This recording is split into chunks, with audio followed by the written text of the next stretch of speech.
Plan ಮಾಡ್ತಾ ಇದ್ದೆ, ಆದ್ರೆ ಎಲ್ರಿಗೂ ನಾನು ಇದರ ನಿಜಾಂಶ ಹೆಂಗ್ ತಿಳಿಸ್ಲಿ? ಹೇ ಭಗವಂತ, ನನಗೆ ಮಾತಾಡೋಕ್ ಬರಲ್ಲ. ಒಂದಿನ ಬೆಳಗ್ಗೆ ಮೋಂಟು ಕೋತಿ, ಆನೆ, ಜಿಂಕೆ, ಜಿಬ್ರಾ, ಬಗೀರ ಕಾಡಿನಲ್ಲಿ ಸುತ್ತಾಡ್ತಾ ಇರ್ತಾರೆ. ಆಗ ಅವರು ಪಾಪ ಒಂದು ಕೊಕ್ಕರೆ ಸ್ಪೃಹೆ ತಪ್ಪಿ ಕೆಳಗಡೆ ಬಿದ್ದಿರೋದನ್ನ ನೋಡ್ತಾರೆ. ಅರೆ, ಇದು ಒಂದು ಕೊಕ್ಕರೆ ಮೂರ್ಛೆ ಹೋಗಿರ್ಬೇಕು ಅನ್ಸುತ್ತೆ. ಇದನ್ನ ಬೇಗ ಡಾಕ್ಟರ್ ಮೊಲೋ ಹತ್ರ ಕರ್ಕೊಂಡು ಹೋಗೋಣ. ರಾಮು ಆತೆ ಅದರ ಸೊಂಡಿಲಿನಲ್ಲಿ ಅದನ್ನ ಎತ್ಕೊಳ್ತಾನೆ. ಮತ್ತೆ ಅವನನ್ನ ಡಾಕ್ಟರ್ ಬಳಿಗೆ ಅವರು ಕರ್ಕೊಂಡು ಹೋಗ್ತಾರೆ. ಕೊಕ್ಕರೆಯ ನೆತ್ತಿ ಮೇಲೆ ಏನೋ ಲೇಪನವನ್ನು ಅವನು ಹಾಕ್ತಾನೆ. ಅದರ ನಂತರ ಸ್ವಲ್ಪತ್ತಲ್ಲೇ ಕೊಕ್ಕರೆ ಕಣ್ ತೆಗಿತಾನೆ. ಮೇಲಿನವನಿಗೆ ಧನ್ಯವಾದ. ಕೊಕ್ಕರೆ, ನೀನು ಹುಷಾರಾಗಿದೆಯಲ್ವಾ? ಕೊಕ್ಕರೆ ಅವ್ರಿಗೆ ಯಾವೊಂದು ಜವಾಬು ಕೊಡದೆ ಟುಕುರ್ ಟುಕುರ್ ಅಂತ ನೋಡ್ತಾ ಇರುತ್ತೆ. ಕೊಕ್ಕರೆ, ನೀನೇನು ಮಾತಾಡ್ತಿಲ್ಬೇಕಿ? ನಿನಗೆ ಮಾತಾಡಕ್ ಬರೋದಿಲ್ವಾ ಕೊಕ್ಕರೆ? ಅದಕ್ಕೆ ಆ ಕೊಕ್ಕರೆ ಹಾ ಅಂತ ತಲೆ ಅಲ್ಲಾಡ್ಸತ್ತೆ. ಅರೇ, ಇದು ತುಂಬಾ ದುಃಖಕರ ವಿಷಯ. ಹೋಗ್ಲಿ ಬಿಡಿ, ಇವತ್ತಿಂದ ನಾವೆಲ್ಲರೂ ನಿಮ್ಮ ಗೆಳೆಯರು. ನಾವು ನಿನ್ನ ಹೆಸರನ್ನ ಮಿಂಕು ಕೊಕ್ಕರೆ ಅಂತ ಇಡ್ತೀವಿ, ಸರಿ ಅಲ್ವಾ? ಅದನ್ನ ಕೇಳಿ ಕೊಕ್ಕರೆ ನಗತ್ತೆ. ಆಮೇಲೆ ಜಂತುಗಳೆಲ್ಲರೂ ಅದನ್ನ ಅದರ ಜೊತೆಗೆ ಕರ್ಕೊಂಡು ಹೋಗ್ತಾರೆ. ಸ್ವಲ್ಪ ಸ್ವಲ್ಪ ಕೊಕ್ಕರೆ ಕೂಡ ಎಲ್ಲಾ ಜಂತುಗಳ ಜೊತೆಗೆ ಒಟ್ಟುಗೂಡ್ಬಿಡುತ್ತೆ. ಒಂದಿನ ಗೋಲ್ಡಿ ಹದ್ದು ಒಂದು ಬುಟ್ಟಿ ತುಂಬಾ ಹಣ್ಣುಗಳನ್ನು ತಗೊಂಡು ಅದು ಕಾಡು ಒಳಗಡೆ ಅವರೆಲ್ಲರ ಮುಂದೆ ಬಂದು ನಿಂತ್ಕೊಳ್ಳುತ್ತೆ. ಸರ್ಪ್ರೈಸ್! ಹೇಗಿದ್ದೀರ ನನ್ನ ಪ್ರೀತಿಯ ಕಾಡು ವಾಸಿಗಳೇ?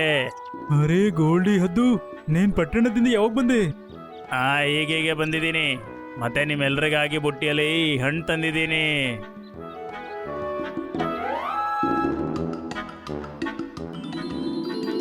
ಆಗ ಗೋಲ್ಡಿ ಅಲ್ಲೇ ಇದ್ದ ಕೊಕ್ಕರೆಯನ್ನು ನೋಡುತ್ತೆ. ಇದು ಯಾರು? ಇದು ಮಿಂಕು ಕೊಕ್ಕರೆ. ಕೆಲವು ದಿನಗಳಿಂದ ನಮ್ಮ ಕಾಡಲ್ಲೇ ಇದೆ, ಆದ್ರೆ ಮಾತಾಡೋಕ್ ಬರೋದಿಲ್ಲ. ಓ ಹಾಗ, ಏನ್ ತೊಂದ್ರೆ ಇಲ್ಲ. ನಮ್ ಕಾಡಲ್ಲಿ ಮೂಗ ಕಿವುಡನು ಆರಾಮಾಗಿರ್ತಾರೆ. ಹುಷಾರು ಗೋಲ್ಡಿ, ಈ ರೀತಿ ಹೇಳ್ಬಾರ್ದು. ಅದಕ್ಕೆ ಗೋಲ್ಡಿ ನಗುತ್ತೆ. ಆಗ ಕೊಕ್ಕರೆ ಮುಖ ಪಾಪ ಸಪ್ಪಗಾಗತ್ತೆ. ವಾ, ಈ ಹಣ್ಣು ತಾಜಾ ಆಗಿದೆ. ಹಾಗಾದ್ರೆ ಬೇಗ ತಿನ್ನು. ಯಾರಿಗ್ ವೇಟ್ ಮಾಡ್ತಾ ಇದ್ಯಾ? ಕೊಕ್ಕರೆಯನ್ನು ಬಿಟ್ಟು ಬೇರೆ ಎಲ್ಲರೂ ಹಣ್ಣುಗಳನ್ನು ತಿಂತಾರೆ.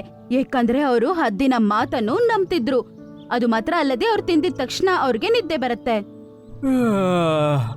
ನನಗೆ ತುಂಬಾ ನಿದ್ದೆ ಬರ್ತಾ ಇದೆ. ಹಾ, ನನ್ಗೂ ಸಹ.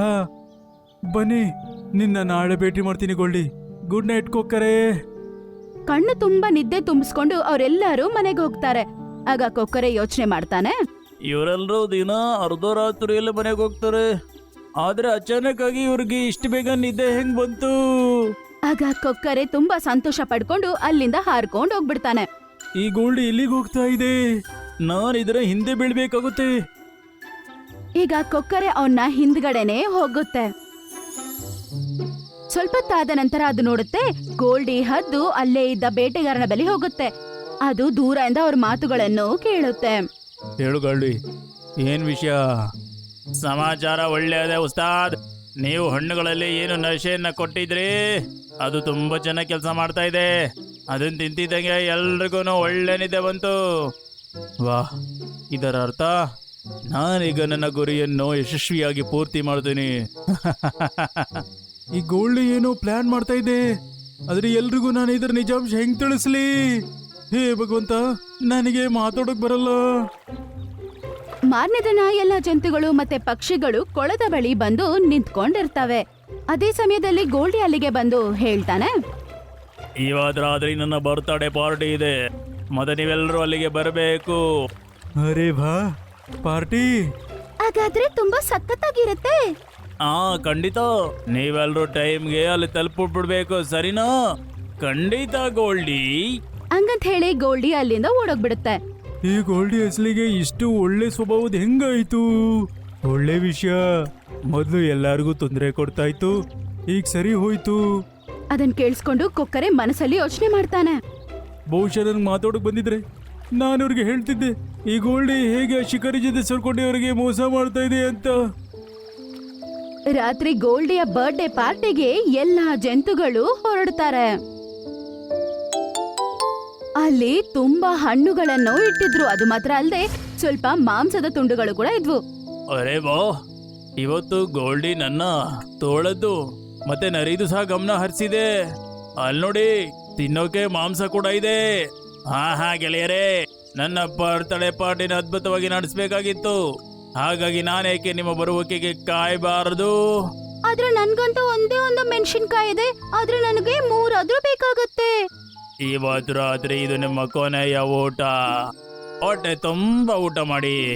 ಅದಾದ್ಮೇಲೆ ಈ ಪೂರ್ತಿ ಕಾಡಲ್ಲಿ ಕೇವಲ ನಾನು ಇರ್ತೀನಿ ಅಷ್ಟೇ, ಮಿಕ್ಕಿರುವಂತ ಪಕ್ಷಿಗಳ ರಾಜನಾಗಿ. ಮೀಟು, ನೀನು ಶುರು ಮಾಡು. ನಾನು ಈಗಲೇ ನಿನಗೋಸ್ಕರ 2 ಮೆಣಸಿನ್ಕಾಯಿ ತಗೊಂಬರ್ತೀನಿ. ಹಂಗಂತ ಹೇಳಿ ಗೋಲ್ಡಿ ಹದ್ದು ಅಲ್ಲಿಂದ ಹೋಗ್ಬಿಡುತ್ತೆ. ಅದೇ ಸಮಯದಲ್ಲಿ ಕೊಕ್ಕರೆ ಕೂಡ ಅಲ್ಲಿಗೆ ಬರುತ್ತೆ. ಅರೆ ಮಿಂಕು ಕೊಕ್ಕರೆ, ಒಳ್ಳೇದಾಯ್ತು ನೀನು ಬಂದಿದ್ದು. ಬಾ, ನೀನು ಪಾರ್ಟಿ ಎಂಜಾಯ್ ಮಾಡು. ಏ ಭಗವಂತ, ಇವತ್ ನನಗೆ ಬಾಯ್ ಕೊಟ್ಬಿಡು, ಇಲ್ಲಾಂದ್ರೆ ತುಂಬಾ ದೊಡ್ಡ ಅನಾಹುತ ಆಗುತ್ತೆ. ಕೊಕ್ಕರೆ ಆಗ ಜೋರಾಗಿ ಕಿರ್ಚುತ್ತೆ. ಅರೆ, ಇದು ಕಿರಿಸ್ತಾ ಇದೆ. ಅಸಲಿಗೆ ಇದು ಏನ್ ಹೇಳೋಕ್ ಬಯಸುತ್ತೆ? ನಾನು ಈ ಮೆಣಸಿನ್ಕಾಯಿ ತಿಂತೀನಿ, ನನಗೆ ತುಂಬಾ ಹಸಿವಾಗ್ತಾ ಇದೆ. ಮಿಟು ಆ ಮೆಣಸಿನ್ಕಾಯಿ ತಿನ್ನಕ್ ಹೋಗುತ್ತೆ. ಆಗ ಕಷ್ಟಪಟ್ಟು ಆ ಕೊಕ್ಕರೆ ಬಾಯಿಂದ ಶಬ್ದ ಬಂದ್ಬಿಡುತ್ತೆ. ನಿಂತ್ಕೋ ಮೀಟು, ಆ ಮೆಣಸಿನಕಾಯಿ ತಿನ್ಬೇಡ. ಅರೆ ಸಾರಸ್, ನಿನಗ್ ಮಾತ್ ಬರ್ತಾ ಇದ್ಯಾ? ದೇವರಿಗೆ ಧನ್ಯವಾದ, ನನ್ನ ಧ್ವನಿ ಬಂತು. ಆದ್ರೆ ಅಚಾನಕ್ ಆಗಿ ಹೇಗೆ ನಿನಗೆ ಧ್ವನಿ ಬಂದ್ಬಿಡ್ತು?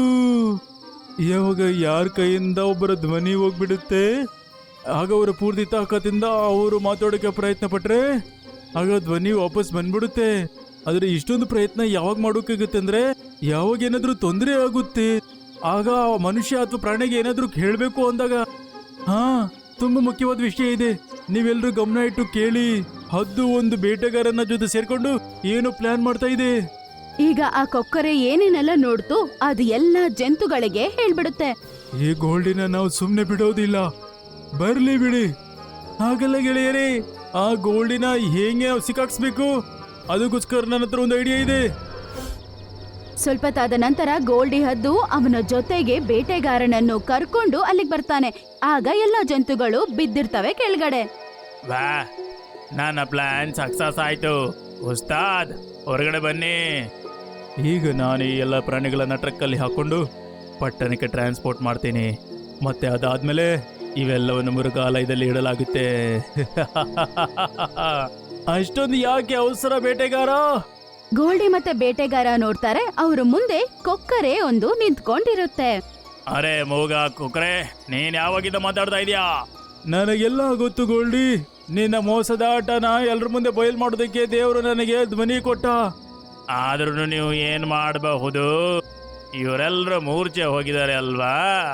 ಇದು ನಿನ್ನ ತಪ್ಪು ತಿಳುವಳಿಕೆ.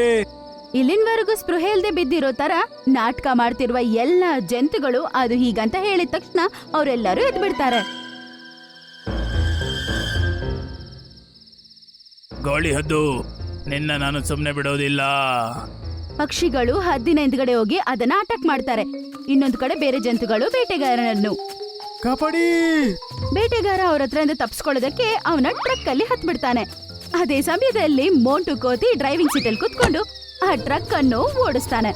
ಅರೆ, ಈ ಟ್ರಕ್ ಯಾರು ಓಡಿಸ್ತಾ ಇದ್ದಾರೆ? ಕಾಪಾಡಿ! ಮೋಂಟು ಕೋತಿ ಆ ಟ್ರಕ್ ಒಳಗಡೆಯಿಂದ ಕೆಳಗಡೆ ಇಳಿದು ಬಿಡ್ತಾನೆ. ಆಗ ಟ್ರಕ್ ಸೀದಾ ಹೋಗಿ ಹಳ್ಳದೊಳಗಡೆ ಬಿದ್ಬಿಡುತ್ತೆ. ಆ ಬೇಟೆಗಾರನ ಶಬ್ದ ಕಾಡಲ್ಲಿ ಎಲ್ಲರಿಗೂ ಕೇಳಿಸುತ್ತೆ. ಇನ್ನೊಂದು ಕಡೆ ಗೋಲ್ಡಿಯ ಪರಿಸ್ಥಿತಿ ಕೂಡ ಹಾಳಾಗಿತ್ತು. ನೀವೆಲ್ಲ ನನ್ನ ಕ್ಷಮಿಸ್ಬಿಡಿ, ಇನ್ಮೇಲೆ ನಾನು ಯಾವತ್ತೂ ನಿಮ್ಗೆ ಮೋಸ ಮಾಡೋದಿಲ್ಲ.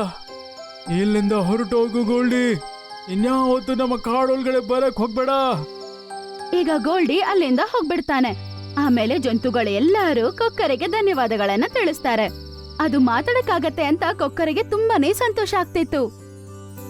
ಈಗ ಅದು ಕೂಡ ಎಲ್ಲರ ಜೊತೆ ತುಂಬಾ ಹೊತ್ತು ಎಷ್ಟು ಬೇಕಾದ್ರೂ ಮಾತಾಡ್ತಿತ್ತು.